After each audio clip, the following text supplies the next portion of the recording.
Hey, what's going on YouTube? This your boy Jamar4 here once again. We're going to try to keep these animated horror story videos going, child. I'm going to try to get back on the road before the holidays come.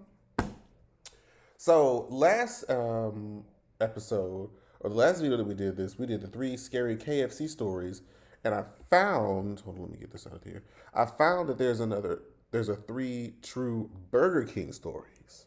So, we're going to go from one horrible franchise to the next horrible franchise.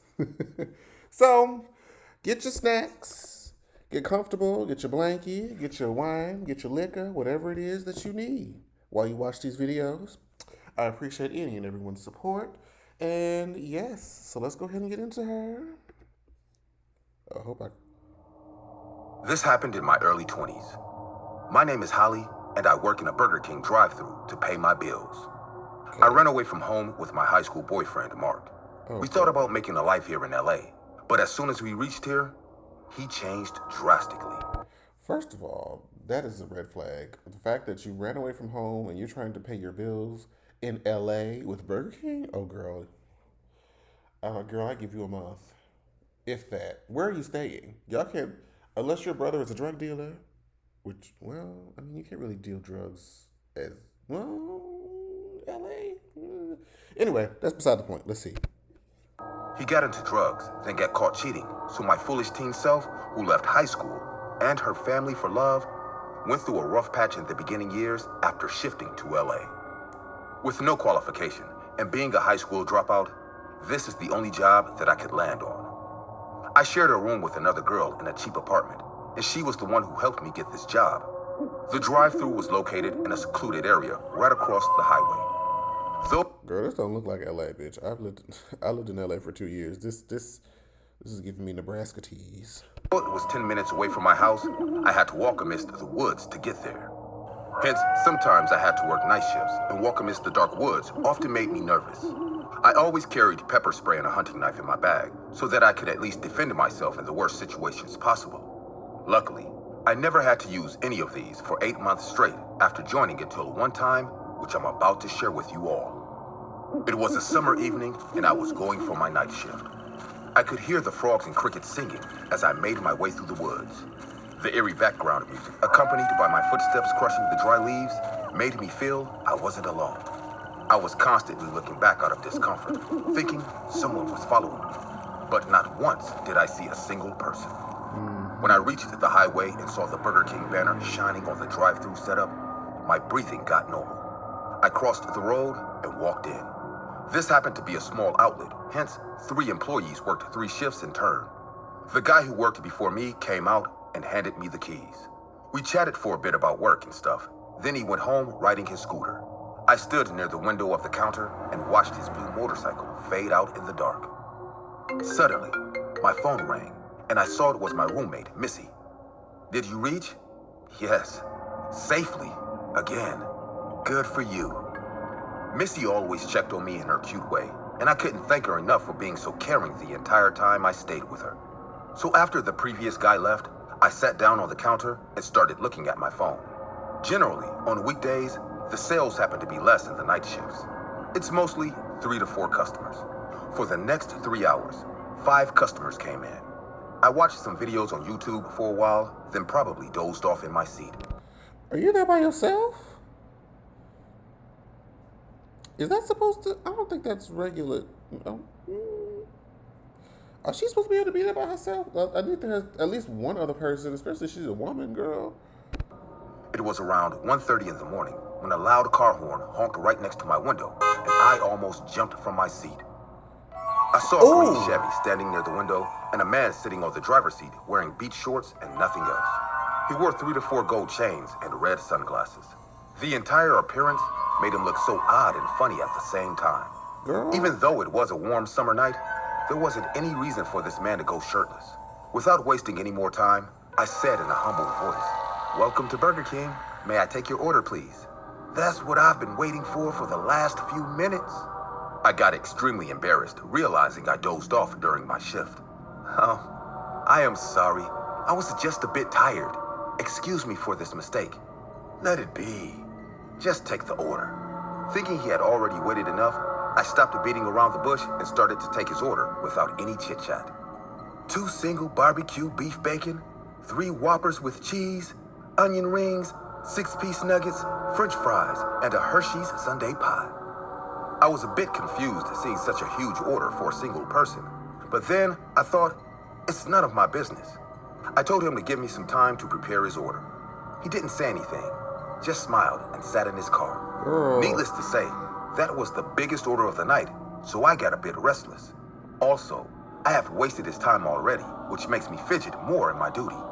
As if all this tension wasn't enough, the guy kept watching me like a hawk. He was scanning my every move. Realizing I will take some more time, Did he? Ooh. I would have closed the window. At least. Is that shit wide open? he played loud rap music in his car to kill his time. If it was other times, I surely would have told him to turn it off, but I kept my calm and went on with my work. I could see him smiling at me and checking me out in a very creepy way. After finishing and packing his entire order, I handed him over a big bag filled with food. He rushed his fingers through my wrist while taking the order from me. Ooh, girl. Creepy ass man, girl. I calculated his bill and handed him the slip to make the payment. Without taking his eyes off me, he took out his wallet and said, "You know, a girl like you shouldn't be working so hard. What's your name?" It's fine. I like this job. Also, I don't feel very comfortable providing personal information to strangers." My outright rejection shocked him, as he wasn't expecting me to be so confrontational in his face. A surprised anger lurked in his wide eyes, and he took out dollar bills from his wallet. What he did next was beyond any human being's imagination.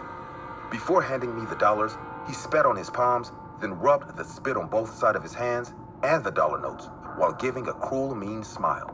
What? I was completely disgusted with this behavior, so I screamed, "What the hell is wrong with you?" With me, I wasn't being rude, even though you made me wait. Then why didn't you answer like that when I asked your name? If you want to be rude with me, then this is what you get, lady. Listen, scumbag, if you give me this lady shit one more time, I will smash the ketchup machine in your face. Now, Ooh. either you pay me like a human being, or I am calling the cops on you. Ooh. I already have your plate number and footage in the security cam. So what's it gonna be? He lifted his body out of the car window and came extremely near my face. I was about to shit my pants, Girl, where's your mace, girl? Where's that hunting knife you was talking earlier? but I still kept my firm demeanor to show him that I am not scared of him. Giving me a crooked smile, he said, "You don't know who you are threatening, lady. Anyways, let's do it your way." He handed me his wallet and said, "Take as much as you want, and don't worry, I won't even lay my hands on your dirty skin for that."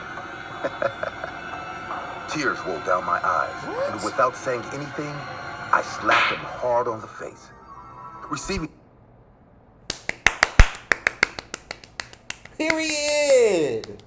Period. Slap her. a tight slap, he got shaken immediately and pulled himself back in the car. I then shut the window so that he couldn't reach out to me again. You should have shut that window years ago, girl. I don't know why you sitting here playing all these games. Hold on. I'm about to be real ghetto, y'all. Hold on. I need this. I need something to drink while I'm dealing with this shit. Yeah, child. I'm about to be real ghetto and finish the rest of this Coke Zero through the bottle. But girl, that's what you should have done. Slap her. And you should have been closed that window, girl, before he had to reach. I thought he was going to reach in there and throw a damn dagger at your throat or something. You bitch! I was being nice to you, and Oh, hell no. Who you calling a bitch?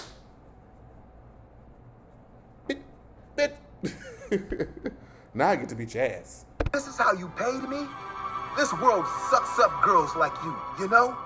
One day, you are alive, and the next day, your body will be found chopped off in those dark woods. You will pay for this. Saying this, he drove off at full speed, and I collapsed on the floor, sobbing terribly. After crying a pool of tears, I managed to call the owner and then my roommate. The owner apologized to me and told me to go home immediately. He said he will report this guy to the police first thing in the morning. Missy told me to come home ASAP. Without wasting any more time, I got my stuff, locked the outlet, and started to walk home. Honey,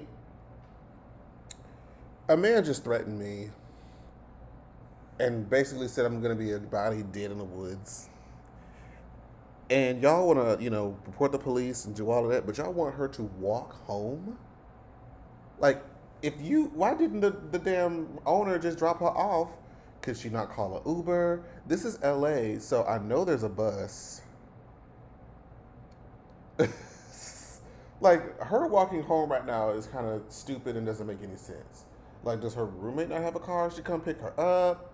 Like, nobody has a vehicle in this scenario? Nobody? All right. For the first time in my life, walking amidst these woods, I felt like I would die in here. The sound of a hooting owl made my heart skip a beat each time. I went on for 7 minutes straight without any trouble. But suddenly, a bush nearby started to shake violently, shocking the hell out of me. That crazy customer came out from that bush. His face was smeared with mustard and ketchup, which... Oh, hell no. Girl, I hope that you have that mace. First of all, if I knew, let's just pretend like there was no way for her to be driven home by nobody. Everybody, whatever, I don't know. None of that makes sense. So let's just say she has to. Bitch, after that encounter, I'm going to have my mace ready in hand. I'm going to have my knife up and be like, look, it's a 1 or 2, which one you want? Because, bitch, if you get too close, stab, stab. If I can get you from a distance, one of the two. Like, you got to be ready and prepared if you're going through situations like this, girl. made him look insane. No doubt, he ate the food he bought a few moments back. He then laughed at me and said, "Here comes the big bash." And saying this, he shoved his hand inside his mouth and started to gag bizarrely. What? It took me some moments to realize what he was up to. He gagged like this for a bit more and then started vomiting like crazy. Everything that he ordered came out in its worst form. The even more psychotic thing was how he laughed in between his puking parade. A foul stench of vomit filled the air.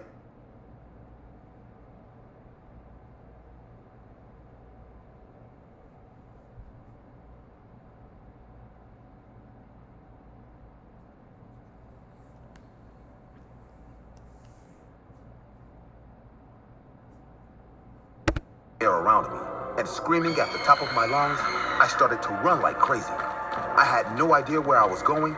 I just ran as far as I could from this freak show. I must have fainted from the trauma, and a patrolling police car spotted me lying unconscious on the side of the highway. When I woke up at the hospital, all I could do was cry, realizing that I am still alive. I don't know what that man tried to do that night, but I no longer take night shifts in Burger King. Girl, Hey guys, I hope you... What the fuck was that, child? What was it? The incident took place on April 3rd, 1997, in Itaewon, Seoul. In what? Jung Pil, a 22-year-old college student who was on a date with his girlfriend, headed to Itaewon to pick up his girlfriend. And he was in a hurry to go to the bathroom. So he went with his girlfriend to a Burger King on the main road. And while he was going to the bathroom, his girlfriend ordered a hamburger and waited for Mr. Jung Pil. However, after 5 or 10 minutes, Jung Pil didn't come back. And at the time, a man came out from the bathroom covering his mouth. Feeling something strange, the girlfriend headed to the bathroom and got shocked seeing Mr. Jung Pil lying in the inner corner of the bathroom in a sea of blood. Jung Pil... Wait a minute. Is this an actual true story? Hold the fuck on, bitch. This just got real. Hold up. His neck was full of stab wounds, and blood was all over his clothes. She realized he had already stopped breathing a while ago. This case is known as the Itaewon murder case. Jung Pil, who has never missed first or second place in the entire school, and... Hold on, y'all. I need to know. Is this real? Cause let me Google Jung Pil. Are you a real bitch?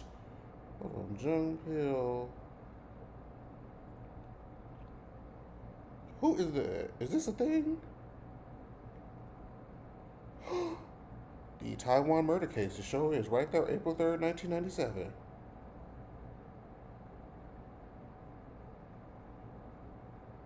Oh, bitch. Uh, we may have to skip her. Bitch, I don't do real shit. I do the fantasy shit. Girl, I don't want to know if I want to do no real story, bitch. Never rotted inside, is the youngest among one son and three daughters, and the third-generation reader. He grew up receiving a lot of love in his family, but he suffered such an absurd death. The next day after this incident, the U.S. military unit received a report that someone had seen a young boy named Patterson stabbing a man. Patterson was immediately arrested, and the case was all set to be resolved smoothly.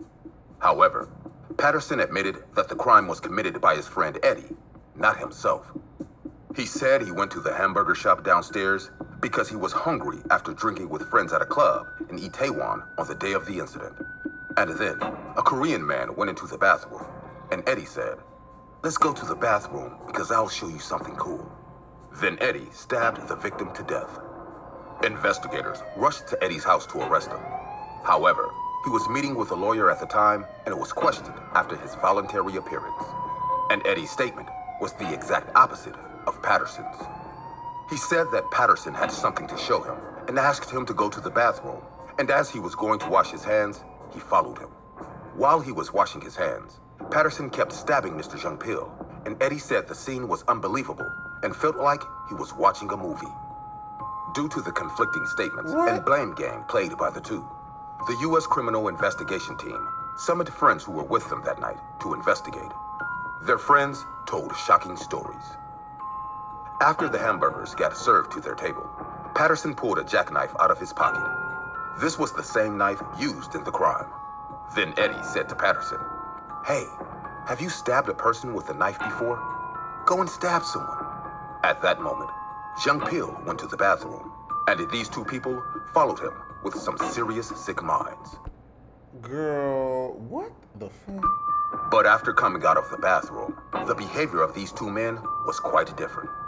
Eddie came up to the club, but his white shirt was covered in blood, as if he had been sprayed with it. And he said, "We stabbed a man in the neck with a knife." His friends were shaken and went to the bathroom to find Mr. Jung Pil was lying there. When friends asked him, "Did you kill someone?" Eddie said, "It's not me. Patterson did it just for fun." On the other hand, Patterson left the bathroom and went to the club's bathroom without returning to the club. Patterson, whose head, shirt, pants, and hands were bloody, hurriedly drained the blood into the bathroom, changed into a friend's clothes, borrowed a hat, and left the club in a hurry. Then he returned to the U.S. military base, burned his blood-stained shirt, and even destroyed evidence by throwing the knife into the sewer that he used in the crime. Their friends also revealed that Patterson was a member of a gang called Nordy 14, and that the gang's attack method was similar to the murder of Mr. Jung Pil. The U.S. investigator was convinced that the culprit was Patterson and handed over the findings to the South Korean prosecutors. But the case took an unexpected turn. Prosecutor Park, a veteran who had handled more than 100 murders alone, couldn't believe the investigation by the U.S. investigator. So he reinvestigated the case from the beginning and was convinced that the killer was Eddie. He had 3 reasons to think that Eddie was the culprit. What? One of them is the memory of a murder. He paid attention to the difference between Eddie, who was surprised at the time that he couldn't remember the specifics, and Patterson, who remembered everything in detail, including the attack site, the crime method, and the number of attacks. And he said, "When you stab a person with a knife and see blood, it is common sense in criminal psychology that you lose your temper and cannot remember what happened after that." He said, "Based on this common theory, we can point out the fact that Eddie, who failed to give the details in the beginning of the interrogation, is the murderer." However, criminal psychology experts were puzzled by Prosecutor Park's opinion. Professor Lee Soo-jung agrees that the criminal's memory is inaccurate. He further added, "I am making such statements because I have sensory information that I feel in my fingers. Eyewitnesses do not make such statements." Prosecutor Park paid attention to the opinion of the forensic scientist who was in charge of the autopsy, saying, "The perpetrator is likely to be taller than the victim.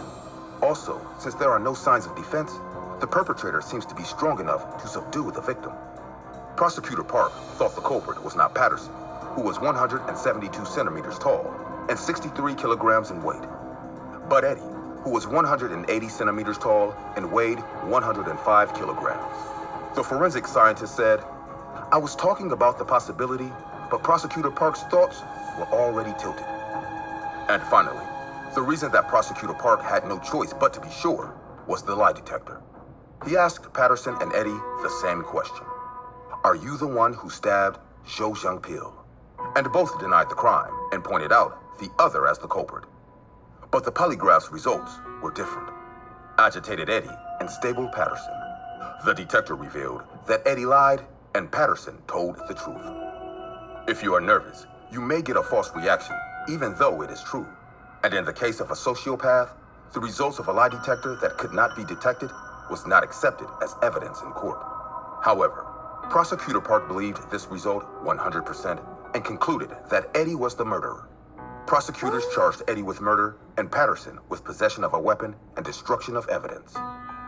Even in court, the two statements continued to contradict each other. Two people claiming to be the culprits. However, as a result of the first trial, Eddy was sentenced to life in prison and Patterson was sentenced to only 1 year and 6 months in prison for destroying evidence.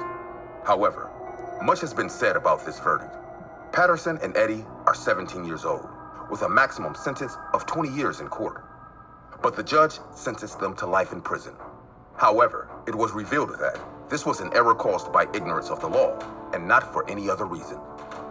This was corrected in the second trial. Eddy was sentenced to 20 years in prison for murder, and Patterson was sentenced to 1 year and 6 months in prison. However, this decision was again overturned by the Supreme Court. The Supreme Court... Girl, what is going on? Why did this just turn into a How to Get Away with Murder episode?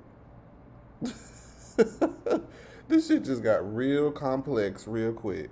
Held a trial again, saying that there was insufficient evidence that Eddy was a murderer, and Eddy was acquitted at the trial again. If Eddy isn't the culprit is Patterson. However, Patterson, who had to be held captive, had already been released after serving his sentence. Patterson, who received a suspended sentence, was released before Eddy's trial was over. Suspension of execution is possible only when life in prison is impossible, and the reason for this permission is determined. But Patterson was nowhere to be found.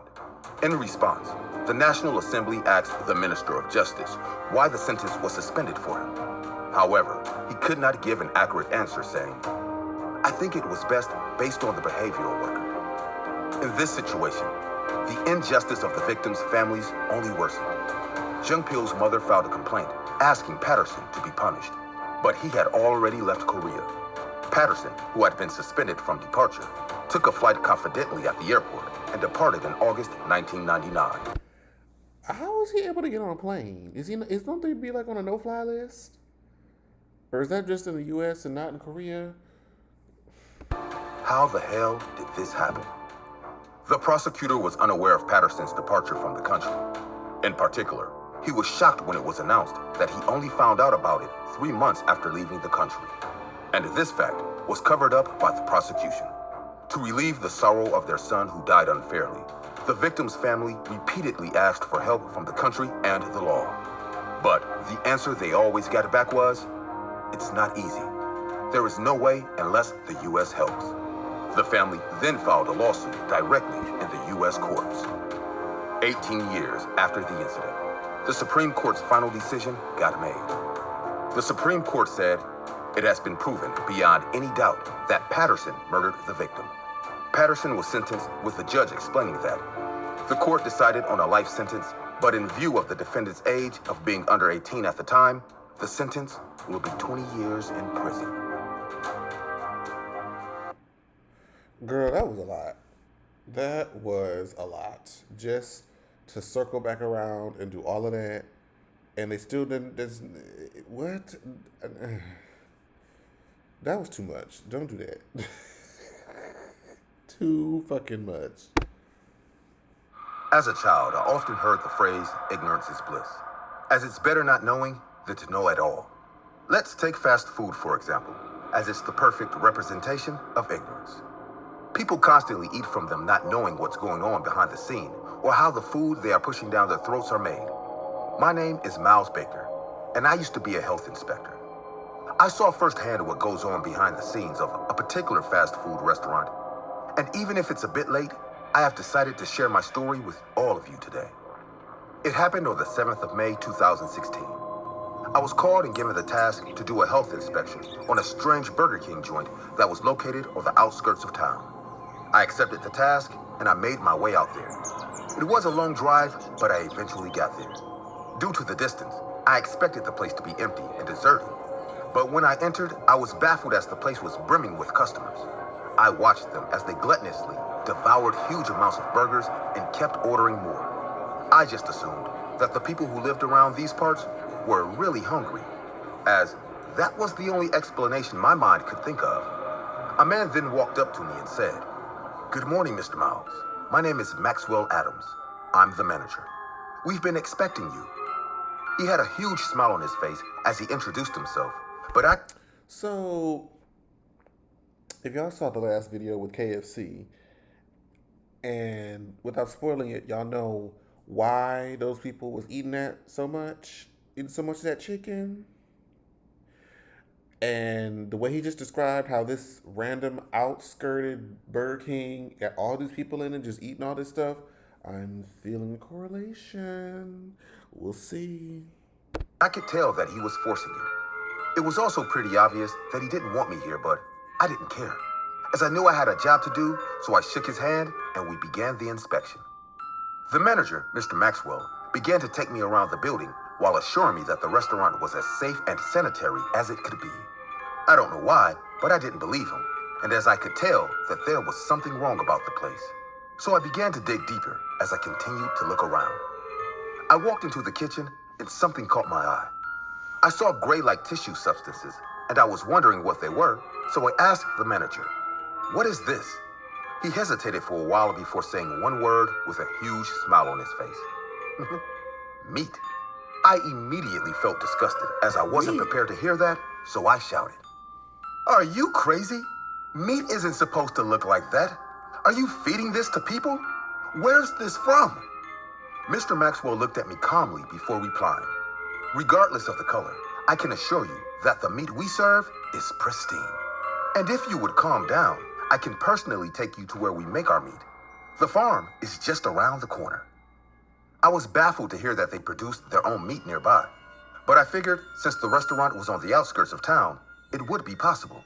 So I agreed to follow him as I needed to get to the bottom of the matter before I reported it. Girl, he let you in your car?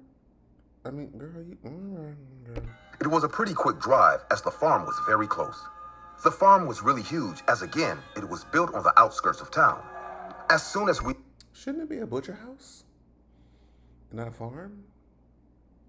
None of business. arrived, I immediately asked the question, "I want to see the animals."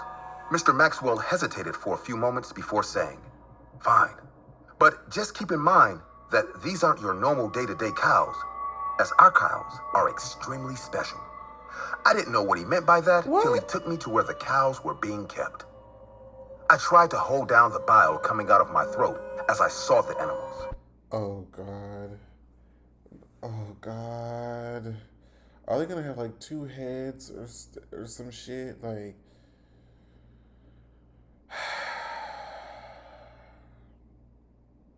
This is gonna be disgusting. I feel like it's gonna make me so sad.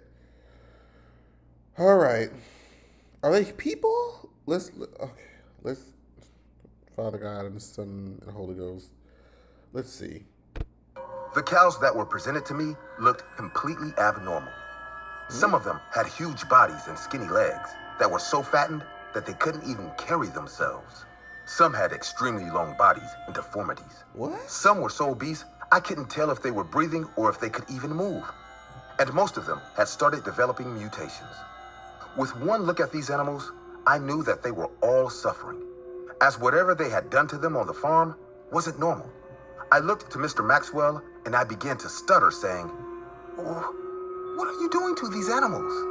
Mr. Maxwell, who now had a sick grin on his face, replied me with, "We are making them meat befitting for kings.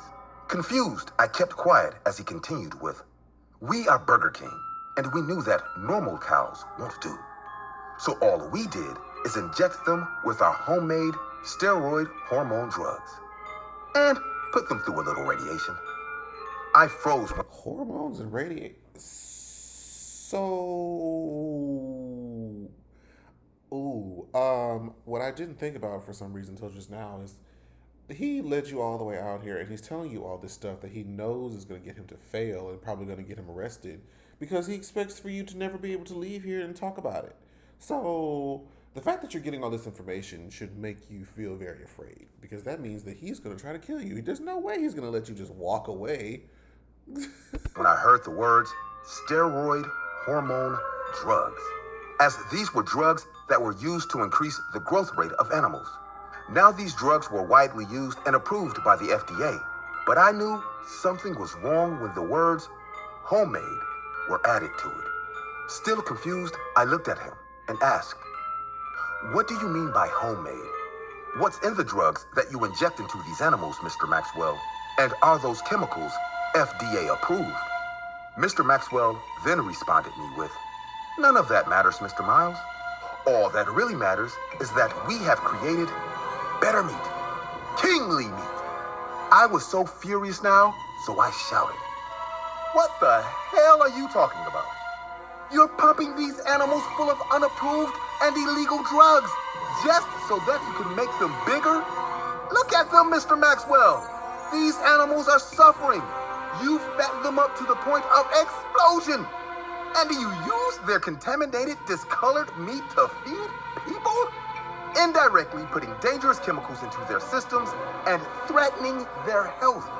This is wrong on so many levels. Can't you see that?" "Unfortunately, I can't, Mr. Miles.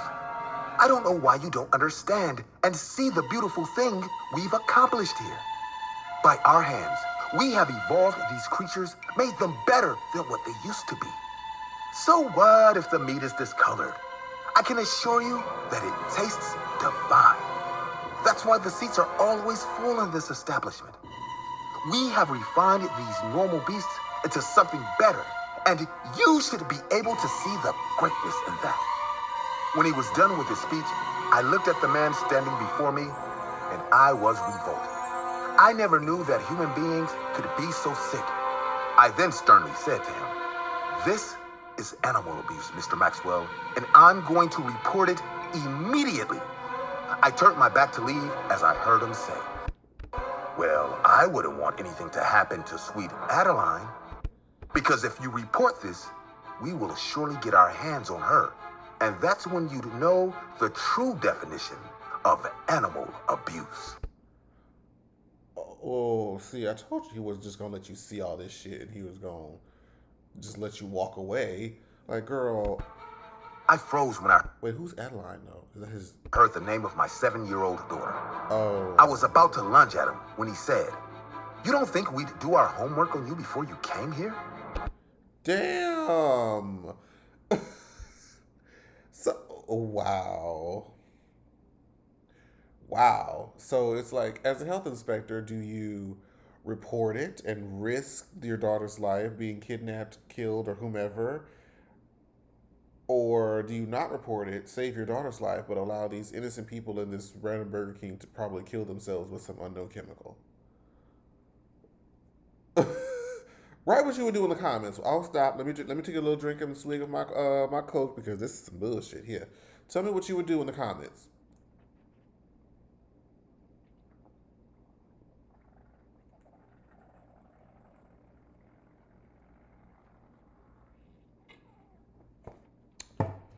Because honestly, what I would do, I have no idea. I have no idea. Mm,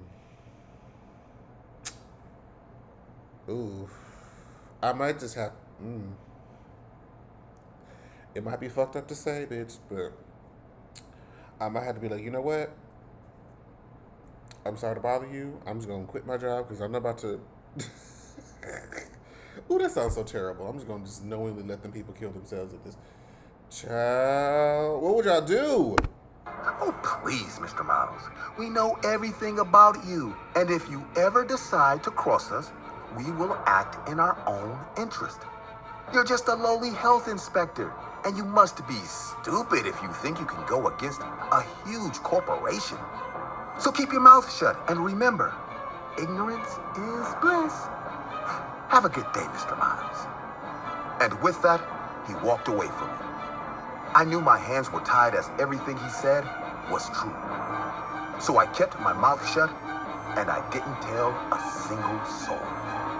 Due to the threats, it took me 2 years before I finally gathered the courage to tell my story.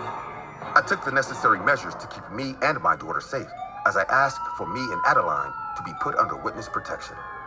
I told them everything, and later during the weeks that followed, the closing down of a shady Burger King restaurant was all over the news. And for the first time in a long while, I finally felt at peace. I took a huge risk doing all this and sharing my story because I knew that even though... Why do I have a feeling that that man is outside his window right now? Let's just see. Let me see if I've seen enough of these to know that that man is outside his window right now. Ignorance is bliss. People always deserve to know the truth. Okay, maybe not. But, girl, that was a lot. That was a whole lot, bitch. I don't know. The KFC ones were a little bit better, but you know, I'll let y'all decide. But let me know what you think in the comments. Yeah.